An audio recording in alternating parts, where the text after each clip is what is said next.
শুক্রবার দুপুরে চট্টগ্রাম প্রেস ক্লাবে জুলাই বিপ্লব পরবর্তী বাংলাদেশ গণমাধ্যমের চ্যালেঞ্জ বিষয়ক আলোচনা সভায় অংশ নেন প্রধান উপদেষ্টার প্রেস সচিব শফিকুল আলম। তিনি বলেন, নির্বাচনকে সামনে রেখে ভারতীয় গণমাধ্যমে অপপ্রচার বাড়ছে। এই বিষয়ে সবাইকে সজাগ থাকার আহ্বান জানান তিনি। আওয়ামী লীগের পান্ডারা এবং ওই দিক থেকে ইন্ডিয়ান মিডিয়া এরা তো আরো করবে, আরো তারা এই আমাদেরকে টার্গেট করে এই কাজগুলো করবে। আমরা চাই ইউএন একটা ইন্ডিপেন্ডেন্ট প্যানেল করে, যে যেমন শাপলার যে হত্যাকাণ্ড হলো বা মাওলানা সাঈদীর মৃত্যুর ভার্ডিক্টের পরে যে ভয়ানক ম্যাসাকার হয়েছে, এই সময় আমাদের জার্নালিজমটা কেমন ছিল।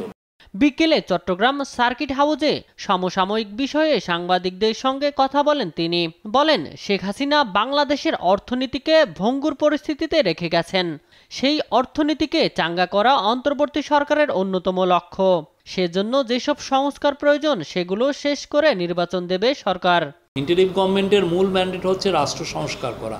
এই রাষ্ট্র সংস্কারের মধ্যে রাষ্ট্রের ইকোনমিক সংস্কারটা মূল, one of the major areas. তো সেই জন্যই যাতে যেই সমস্ত জায়গায় সংস্কার করলে জব তৈরি হবে, যে সমস্ত জায়গায় সংস্কার করলে আমার ইকোনমি ফুলে ফেপে উঠবে, অনেক বড় জায়গায় যাবে, সেটা তো এটা আমাদের একদম বড় রকমের কাজ। এটা একদম না। আর ইলেকশনটা অবশ্যই আমরা সব কাজ শেষে আমরা ইলেকশন দিয়ে একটা ডেমোক্রেটিক ট্রানজিশন করে একটা ইলেক্টেড গভর্নমেন্টের কাছে ক্ষমতা রেখে আমরা চলে যাব।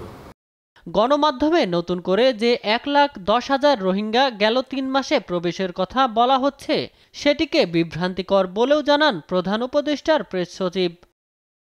নিউজ ডেস্ক, দেশ টিভি।